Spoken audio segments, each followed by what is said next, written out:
اعصاب مطلب بتانا یہ چاہ رہے ہیں کہ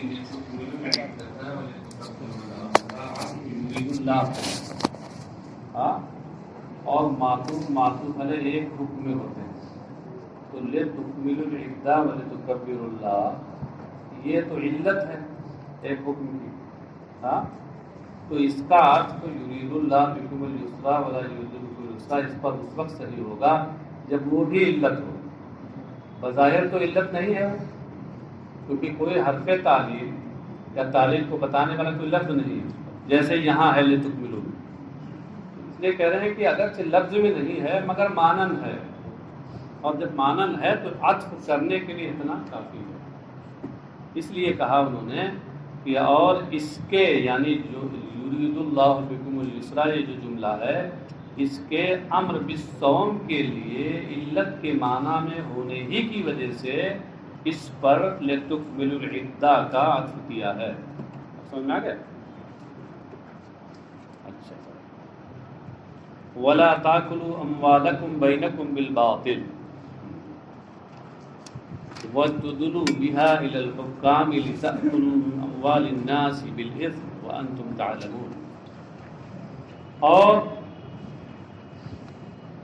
اپنے مال اور آپس میں اپنے مال نہ کھاؤ، لفظ کے اعتبار سے ترجمہ، مفہوم کیا ہے اس کا؟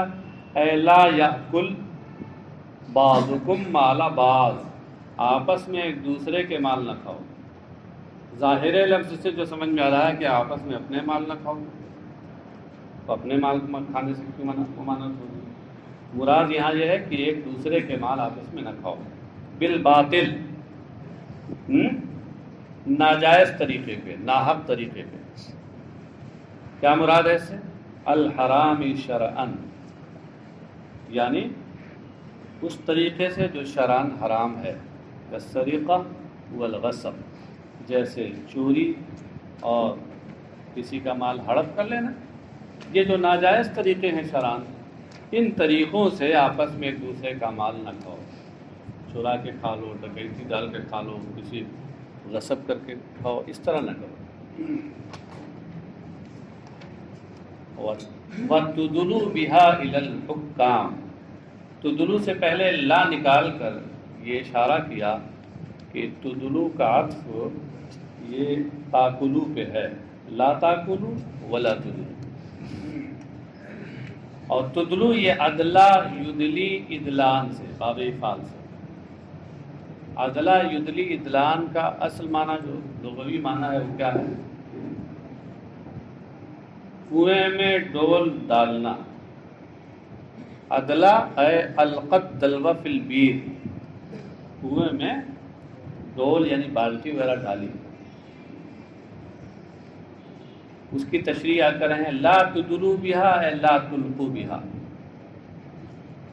تو اگرچہ لا تدلو کا معنی کنویں میں ڈول ڈالنا ہے، تو یہاں مطلق ڈالنا جو ڈالنے کے معنی میں ہے، یہ بطور مجاز مرسل معنی حقیقی اور معنی مرادی میں یہاں علاقہ خصوصیت کا ہے، کیونکہ جو لفظ بولا گیا ہے اس کا معنی حقیقی خاص ہے، اور جو مراد لیا گیا ہے اس کا معنی حقیقی عام ہے۔ القاء عام ہے، ادلا خاص ہے۔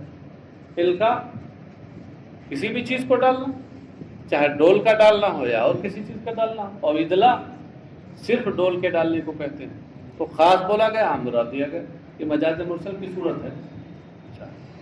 تو یہ بتایا انہوں نے کہ اس میں مجاز مرسل ہے جس کا علاقہ خصوصیت ہے۔ لا تدلو یعنی لا تلقوا بها الى الحکام، کہ انہیں حاکموں تک نہ پہنچاؤ۔ بہا میں ہا ضمیر کا مرجع دو احتمال ہے، اے بحکومتها او بالاموال، یہ کہہ رہے ہیں کہ یا تو ہا ضمیر کا مرجع، ہا ضمیر کا مرجع یہاں اموال ہے، تو لا تدلوا بالاموال الى الحکام، اور یا اس سے پہلے مضاف محذوف ہے، بہا ہے بحکومتها، حکومت الاموال کا مطلب کیا ہے؟ مالیات کا مقدمہ. حاکم کہتے ہیں فیصلہ کرنے والے کو، محکمہ کہتے ہیں کورٹ اور کچہری کو جہاں فیصلہ ہوتا ہے. محکمہ کورٹ. المحکمۃ العلیہ سپریم کورٹ، المحکمۃ العالیہ ہائی کورٹ، المحکمۃ السفلی لوور کورٹ، ہے نا. تو حکومہ وہ مقدمہ جو کورٹ میں پہنچتا ہے اس کو کہتے ہیں. تو اب ترجمہ دیکھیے. اور اس کو حاکموں تک نہ پہنچاؤ، یعنی اپنے مالوں کا مقدمہ حاکموں تک نہ پہنچاؤ. یہ اس صورت میں ہوگا جب ہا ضمیر سے پہلے مضاف حکومت مقدر ہو. اور اگر خود ہا ضمیر کا مرجع اموال ہو تو اس صورت میں مطلب ہوگا کہ اور بطور رشوت اپنے مال حاکموں تک نہ پہنچاؤ. حاکموں کو اپنے مال نہ دے دو رشوت میں کہ اپنے حق میں فیصلہ کروا لو، اپنے حق میں ناحق فیصلہ کروا لو. لِتَأْكُلُوا فَرِيقًا مِّنْ أَمْوَالِ النَّاسِ، تاکہ اس مقدمہ بازی کی وجہ سے تم لوگوں کے مال کا ایک حصہ کھا جاؤ. فریقاً من اموال الناس یعنی طائفۃ من اموال الناس، ایک حصہ. تحاکم جو بتایا، تحاکم کے معنی مقدمہ حاکم کے ہاں لے جانا، جس کا ترجمہ میں نے مقدمہ بازی کی ہے. نیچے دیکھیے کمالین کے حوالے سے لکھا ہوا ہے تحاکم بالرفع الی الحکام. اس کا مطلب یہ مقدمہ بازی. متلبسین بالاسم، تاکہ تم گناہ کے ساتھ لوگوں کے مال کا ایک حصہ کھا جاؤ. یہ بالاسم سے پہلے متلبسین نکال کر یہ بتایا کہ جار مجرور سے مل کر کے یہ تاکلو سے متعلق نہیں ہے، بلکہ اس کا متعلق عبارت میں محذوف ہے. یہ یہاں پر ظرف مستقر ہے، ظرف لغو نہیں ہے. اور ساتھ ہی ساتھ یہ بتایا کہ یہ بائے ملابست ہے، اسی لیے متلبسین نکالا ہے. متلبسین بالاسم یعنی گناہوں سے آلودہ ہو کر. وَأَنْتُمْ تَعْلَمُونَ، جبکہ تم جان رہے ہو. کیا جان رہے ہو؟ کہ أَنَّكُمْ مُبْتِلُونَ، کہ تم حق پر نہیں ہو، تم ناحق ہو، باطل پر ہو. مطلب جان بوجھ کر کہ تم ناحق ہو، اور پھر حاکموں کے ہاں مقدمہ لے جاؤ اور رشوت دے کر کے اور کچھ مال دے کر کے اور اپنے حق میں فیصلہ کرا لو، جیسا کہ آج کل ہو رہا ہے. یہ نہ کرو. يَسْأَلُونَكَ عَنِ الْأَهِلَّةِ قُلْ هِيَ مَوَاقِيتُ لِلنَّاسِ وَالْحَجِّ. یہ لوگ آپ سے چاند کے بارے میں پوچھتے ہیں. خطاب نبی اکرم صلی اللہ علیہ وسلم. لوگوں نے پوچھا تھا کہ حضور یہ بتائیں کہ یہ چاند گھٹتا بڑھتا کیوں ہے؟ پہلے باریک سا دکھائی دیتا ہے، پھر اس کے بعد موٹا ہوتا ہے، پھر موٹا ہوتا ہوتے ہوتے ہوتے یہاں تک کہ 14ویں رات آتی ہے اور بالکل ایک دم پورا بھر جاتا ہے. ہاں، مکمل پورا دائرہ پر نور ہو جاتا ہے. تو اس موقع پر یہ آیت نازل ہوئی.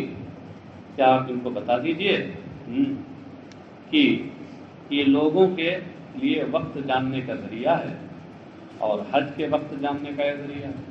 ہاں، وہ یہ پوچھ رہے تھے کہ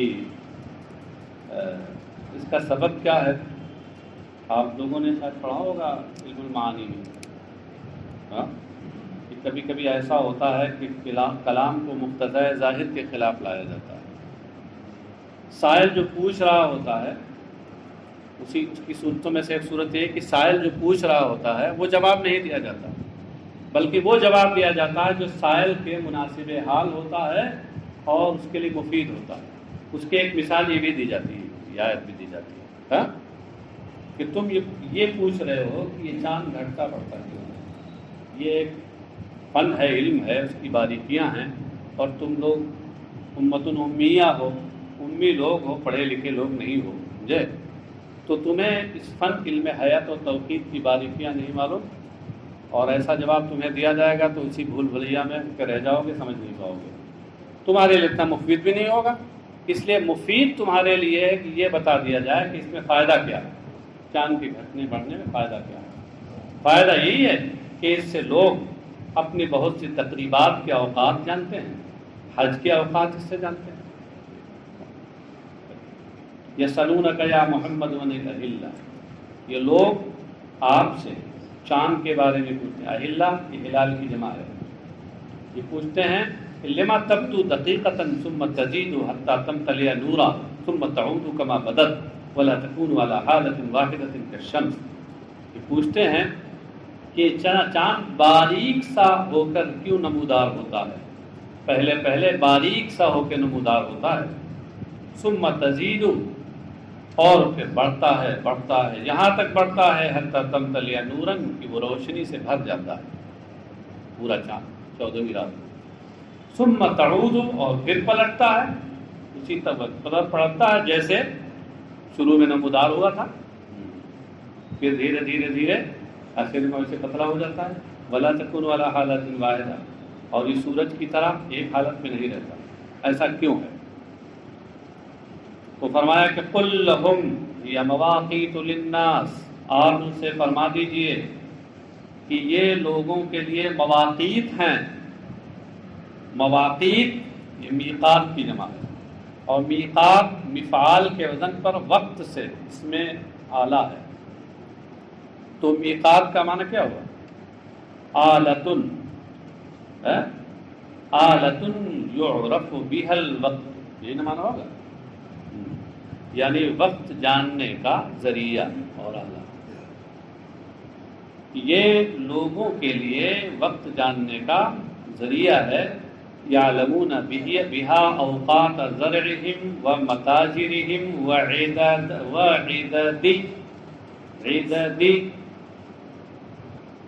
کتابت کی غلطی ہے، عدت لکھ دیا ہے۔ حاشیہ نمبر 8 دیکھیے، حاشیہ نمبر 8 میں ہے،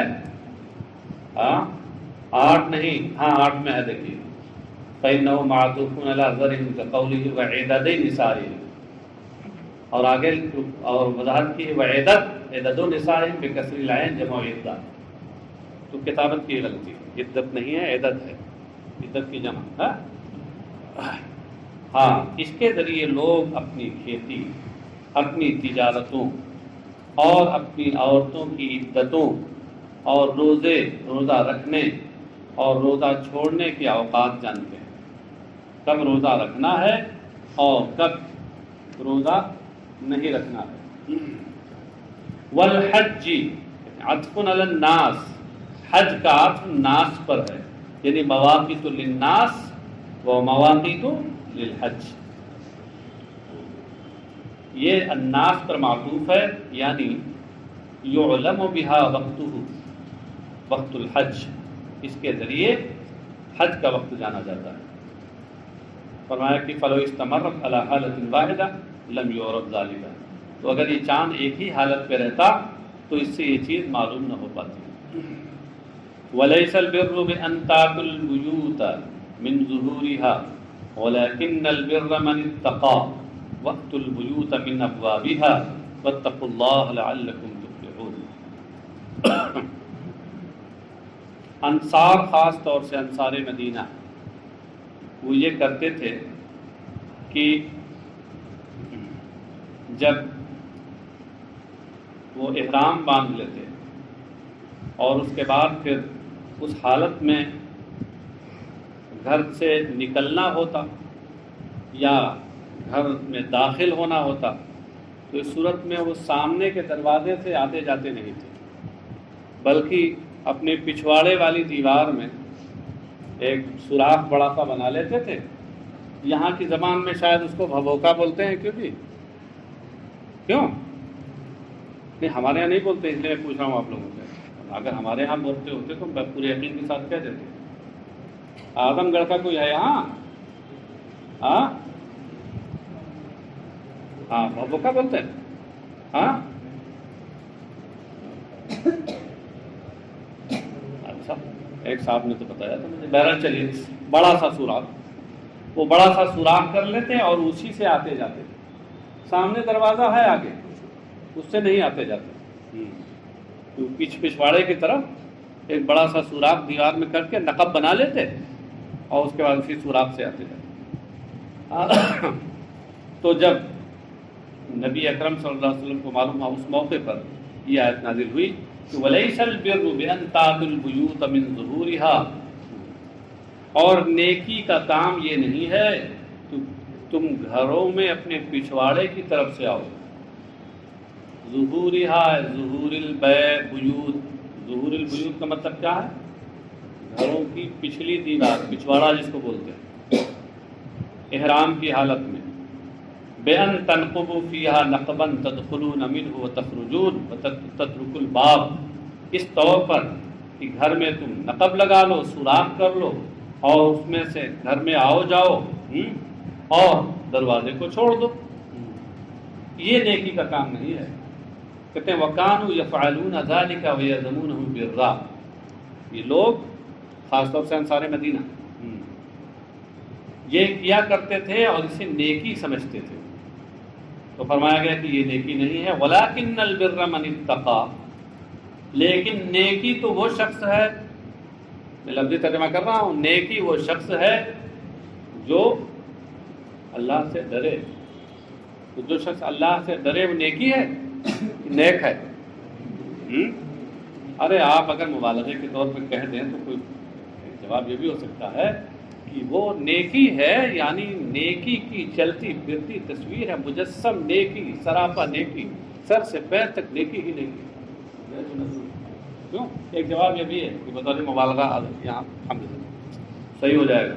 اور دوسرا جواب یہ ہے کہ یہاں مضاف محذوف ہے، عبارت میں ایجاز بالحذف ہے۔ لیکن البر سے مراد کیا ہے؟ لیکن ذل بر، لیکن ذل بر، لیکن نیکی والا شخص وہ ہے، یعنی نیک شخص وہ ہے جو اللہ سے ڈرے۔ ایک جواب اور بھی تو ہو سکتا ہے کہ ادھر ذا بر کی طرف نہ نکال کر جانب خبر میں مضاف محذوف مان لیں اور کہیں وَلَكِنَّ الْبِرَّ بِرَّ مَنِ اتَّقَىٰ، وَلَكِنَّ الْبِرَّ بِرُّ مَنِ اتَّقَىٰ، یہاں نکال لیں جیسے اس سے پہلے کہیں نکالا تھا۔ یہ مختلف جگہوں پہ مختلف نکالتے ہیں، اشارہ یہ کرتے ہیں کہ سب صورتیں ایسی جگہوں پر مختلف صورتیں ہو سکتی ہیں۔ پھر اللہ، جی فرمائیے۔ ہاں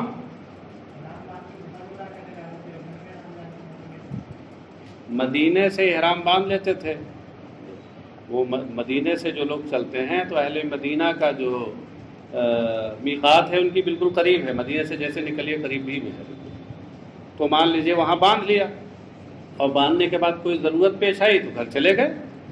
تو آپ اس وقت جب جاتے تھے تو دروازے سے نہیں جاتے تھے، پیچھے نقب لگا کے اس میں گئے اور پھر نکلے۔ یہ مطلب بلا وجہ کیوں جائیں گے؟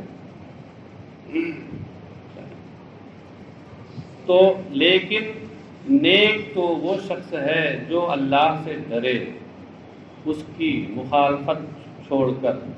اللہ سے ڈرے مطلب یہ ہے کہ اللہ کے حکم کی مخالفت نہ کرے، یہ باب آئے تصویر ہو تو۔ وَأْتُوا الْبُيُوتَ مِنْ أَبْوَابِهَا فِي الْإِحْرَامِ كَغَيْرِهِ، اور کہہ رہے ہیں کہ اور گھروں میں ان کے دروازے سے آؤ، حالت احرام میں گھروں میں ان کے دروازوں سے آؤ جیسے احرام کے علاوہ والی حالت میں۔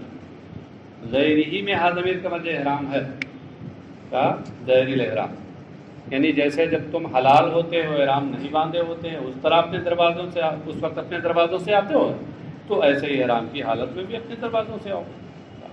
واتقوا اللہ، اور اللہ سے ڈرو، لعلکم تفلحون، تاکہ تم کامیاب ہو، تفلحون یعنی تفوزون، ترجمہ کر دیا اس نے۔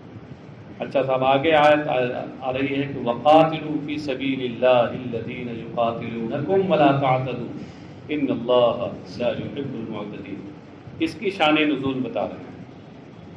شان نزول بہت واضح ہے، ترجمے سے واضح ہو جائے گی۔ ولما صد صلی اللہ علیہ وسلم عن البیت عام الحدیبیۃ وصالح الکفار علی ان یعود العام القابلہ، عامہ مت پڑھیے گا، میم کو مخفف پڑھیے گا، عام نہیں ہے جو خاص کا مقابل ہے، عامہ ہے، ہاں اس کی جمع اعوام آتی ہیں، عین واو میم اس کا مادہ ہے۔ العام القابلہ، وَيُخَلُّ لَهُ مَكَّةَ ثَلَاثَةَ أَيَّامٍ وَتَجَهَّزَ لِعُمْرَةِ الْقَضَاءِ وَخَافُوا أَلَّا تَفِيَ قُرَيْشٌ وَيُقَاتِلُوهُمْ وَكَرِهَ الْمُسْلِمُونَ قِتَالَهُمْ فِي الْحَرَمِ وَالْإِحْرَامِ وَالشَّهْرِ الْحَرَامِ نَزَلَ. تو کہتے ہیں یہ آیت کب نازل ہوئی؟ جب نبی اکرم صلی اللہ علیہ وسلم کو حدیبیہ والے سال یعنی صلح حدیبیہ والے سال بیت اللہ شریف سے روک دیا گیا اور آپ نے کفار مکہ یعنی قریش سے بات پر صلح کی کہ وہ آپ آئندہ سال تشریف لائیں گے، دوبارہ آئیں گے، اور یہ لوگ 3 دن کے لیے مکہ آپ کے لیے خالی کر دیں گے. مکہ خالی کر دینے کا مطلب یہ ہے کہ کعبہ شریف اور حرم وہ جو حصہ جو قریب کا ہے اس میں یہ بالکل نہیں آئیں گے 3 دن تک. وَتَجَهَّزَ لِعُمْرَةِ الْقَضَاءِ اور نبی اکرم صلی اللہ علیہ وسلم نے اگلے سال عمرہ قضا کی تیاری کی. تجہز باب تفاعل سے پہلے ماضی ہے، کیونکہ اس سال صلح ہو گئی تھی تو واپس چلے گئے، تو اگلے سال پھر عمرہ قضا کے لیے تشریف لائے.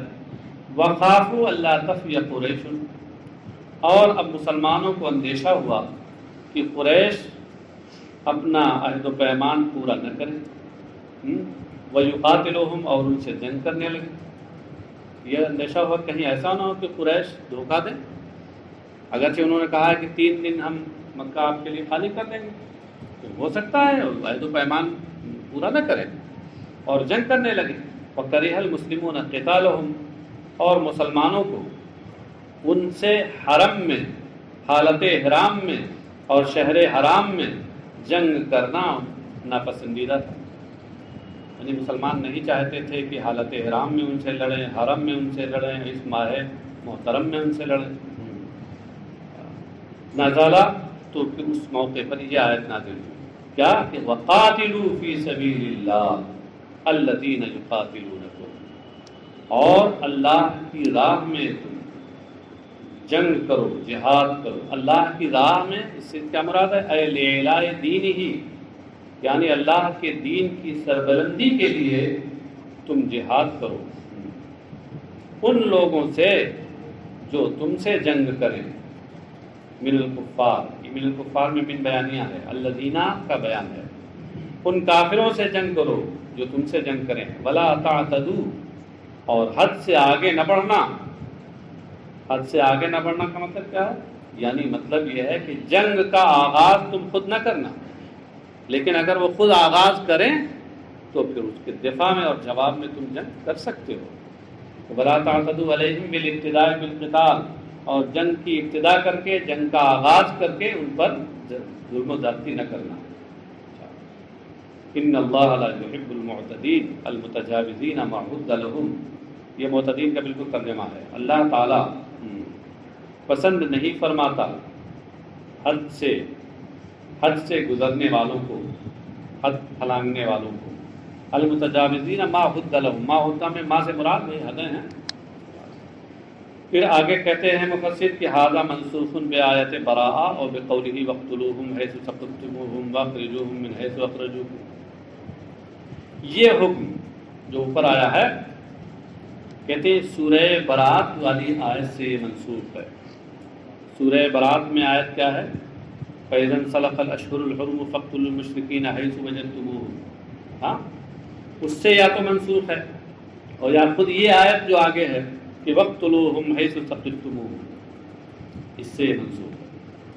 اس کی ناسخ یا یہ آیت ہو سکتی ہے یا وہ سورہ برات والی آیت جس میں عام رکھا گیا ہے وَاقْتُلُوهُمْ حَيْثُ ثَقِفْتُمُوهُمْ یعنی حیث وجدتموہم اور تم انہیں قتل کرو جہاں پاؤ. مطلب یہ ہے کہ جب ظلم و زیادتی کی صورت ہو، ایسے نہیں کہ جہاں پاؤ وہاں. ہاں ورنہ انہی آیتوں کو لے کر کے یہ اس وقت لوگ جو ہے وہ پیش کرتے ہیں جو کہ اسلام کیسا مذہب ہے؟ ظلم کا مذہب ہے. بتایا ہے کہ جہاں پاؤ وہاں مارو کافروں کو. اس وقت جو یہ RSS والے ہیں، ان RSS والوں نے ہم بہت سے مولویوں کو خرید لیا. اور وہ نکال کر کے ان کو اس طرح کی آیتیں، اس طرح کی باتیں بتاتے ہیں جس سے وہ مسلمانوں کو اعتراض کریں۔ RSS والوں کے پاس سب کچھ ہے، داڑھی والے ہیں، ٹوپی، اور ہر طرح کی ٹوپی والے ہیں، اس طرح کی ٹوپی والے بھی ہیں اور وہ پتلی جو ٹوپی ہوتی ہے اس طرح کی ٹوپی والے بھی ہیں، اور وہ غیر مقدس، ہر جماعت کے آدمی ان کے پاس ہیں، سب کو خرید لیا۔ اور ایسا ہوا ہے، ہر زمانے میں کچھ رہا ہے۔ حضرت سلطان صلاح الدین ایوبی کی جو جنگیں ہوئی ہیں عیسائیوں سے، اس زمانے میں اس طرح کے آتے ہیں۔ وَاقْتُلُوهُمْ حَيْثُ ثَقِفْتُمُوهُمْ، اور انہیں تم قتل کرو جہاں پاؤ۔ یہ حکم عام نہیں ہے۔ اس طرح کی جو آیتیں ہیں، آیات جہاد، تو ان کی تشریح میں بہت سے لوگوں نے لکھا ہے کچھ۔ ابھی مولانا بدردجہ صاحب کبھی بھی ایک کتاب آئی ہے، مولانا یاسین اختر صاحب بہت پہلے اس پر لکھ چکے ہیں، آیات جہاد کا صحیح مفہوم۔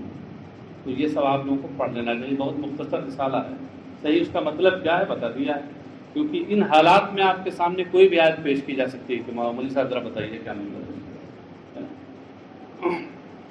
وَأَخْرِجُوهُمْ مِنْ حَيْثُ أَخْرَجُوكُمْ، اور تم انہیں وہاں سے نکالو جہاں سے انہوں نے تم کو نکالا تھا۔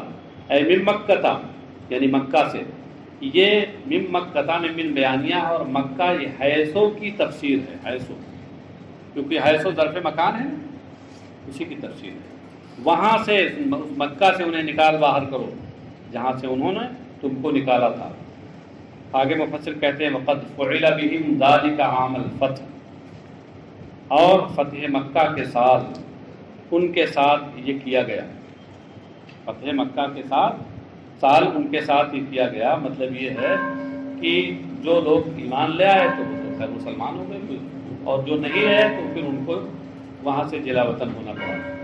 وَالْفِتْنَةُ أَشَدُّ مِنَ الْقَتْلِ، فتنہ اس سے مراد شرک ہے، الشرک منہ، اور ان کی جانب سے جو شرک کی صورت میں فتنہ ہے، یہ اشد یعنی اعظم من القتل، یہ قتل سے بھی بڑھ کر ہے۔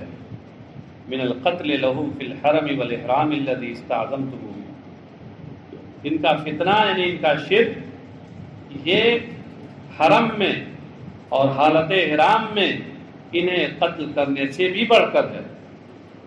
حرم اور حالت احرام نے ان کا قتل، وہ قتل کہ جسے تم بڑا سمجھتے ہو، اہم سمجھتے ہو۔ یہ الذی استعظمتموہ، یہ قتل کی صفت ہے، یعنی اس سے اشارہ یہ کیا ہے کہ القتل میں الف لام عہد خارجی کا ہے، قتل سے مراد قتل کا خاص فرق، وہی جس کو تم سمجھ رہے ہو، حرم و احرام میں قتل کرنا۔ ولا تقاتلوهم عند المسجد الحرام حتى يقاتلوكم فيه فإن قاتلوكم فاقتلوهم، اور مسجد حرام کے پاس ان سے جنگ نہ کرو، مسجد حرام سے مراد ہے حرم میں ان سے جنگ نہ کرو، چونکہ حرم کا اصل مرکز مسجد حرام، تو اس طریقے سے یہاں جز بولا گیا اور کل مراد لیا گیا، یہ بھی مجاز مرسل کی ایک صورت ہوتی ہے۔ تو یہاں علاقہ جو ہے معنی حقیقی و معنی مجازی کے درمیان جو علاقہ ہے وہ علاقہ جزئیت ہے، جز بولا گیا ہے، کل مراد لیا گیا۔ حرم میں ان کے ساتھ جنگ نہ کرو، حتیٰ یقاتلوکم، یہاں تک کہ وہ حرم میں تم سے جنگ کریں۔ اب جب جنگ کریں تو جواب تو دینا ہے۔ فَإِن قَاتَلُوكُمْ فِيهِ فَاقْتُلُوهُمْ فِيهِ، تو اگر وہ وہاں تم سے جنگ کریں تب تم انہیں مارو، قتل کرو۔ اب یہاں قراءت کا اختلاف بتا رہے ہیں، کہتے ہیں وَفِي قِرَاءَةٍ بِلَا أَلِفٍ فِي الْأَفْعَالِ الثَّلَاثَةِ، اور ایک قراءت میں نیچے محشی نے لکھا امام حمزہ اور کسائی کی قراءت میں یہ تینوں جو افعال ہیں ان میں بلا الف کے، لا تقاتلوہم حتی یقاتلوکم فإن قاتلوکم، ان سب میں الف کے بغیر، یعنی ترجمہ یعنی یوں ہوگی قراءت کی ولا تقتلوہم حتی یقتلوکم فإن قتلوکم، بغیر الف کے۔ کذالک القتل والاخراج جزاء الکافرین، یہ القتل والاخراجی یہ ذالکہ کا مشار الیہ ہے، اور یہی کافروں کی جزا ہے، یعنی یہی قتل اور جلا وطنی یہ کافروں کی جزا ہے۔ فَإِنِ انْتَهَوْا فَإِنَّ اللَّهَ غَفُورٌ رَحِيمٌ۔ تو اگر وہ اس سے باز آ جائیں، یعنی کفر سے باز آ جائیں، یعنی مسلمان ہو جائیں، تو یقین اللہ ان کو بخشنے والا اور ان کے ساتھ مہربانی فرمانے والا ہے۔ وَقَاتِلُوهُمْ حَتَّى لَا تَكُونَ فِتْنَةٌ وَيَكُونَ الدِّينُ لِلَّهِ فَإِنِ انْتَهَوْا فَلَا عُدْوَانَ إِلَّا عَلَى الظَّالِمِينَ۔ اور ان سے جنگ کرو یہاں تک کہ فتنہ نہ رہے، حتیٰ لا تکون فتنۃ، یعنی حتیٰ لا توجد شرکن، لا توجد فتنۃ شرکن۔ یہ تکونہ کے بعد کی تفسیر توجدہ سے کر کے اشارہ کیا کہ یہ فعل ناقص نہیں ہے، تکون تام ہے، یہ فعل تام ہے، فاعل پہ پورا ہو جاتا ہے، مفعول میں خبر کی ضرورت نہیں، یہاں تک تاکہ شرک نہ رہ جائے۔ وَيَكُونُ الدِّينُ الْعِبَادَةُ لِلَّهِ وَحْدَهُ، اور دین یعنی عبادت صرف اللہ کی ہو، کہ لا یعبد سوا ہو، کہ اس کے سوا کسی کی عبادت نہ کی جائے۔ فَإِنِ انْتَهَوْا عَنِ الشِّرْكِ فَلَا تَعْتَدُوا عَلَيْهِمْ، تو اگر وہ شرک سے باز آ جائیں تو کہتے ہیں فَلَا تَعْتَدُوا عَلَيْهِمْ، تو ان پر زیادتی نہ کرو۔ یہ لا تعتدوا علیہم، یہ ان کی جزا نکالی ہے، یہ بتایا کہ ان کی جزا یہاں محذوف ہے۔ ہاں کہتے ہیں دل علی ھذا فلا عدوان الا علی الظالمین، اس جزائے محذوف پر دلیل اور قرینہ، قرینے کو دلیل بھی کہتے ہیں، اس پر دلیل اور قرینہ یہ اگلا قول ہے فلا عدوان الا علی الظالمین۔ عدوان اعتداء بقتل او غیری، تو قتل یا اس کے علاوہ کسی اور طریقے سے زیادتی تو صرف ظالموں کے ساتھ ہے، جو ظلم کرنے والا ہے۔ ومن انتہا فلیس بظالم فلا عدوان علیہ، اور جو اس سے بعد آ جائے تو وہ ظالم نہیں ہے، لہذا اس کے ساتھ کوئی زیادتی نہیں ہے۔ بس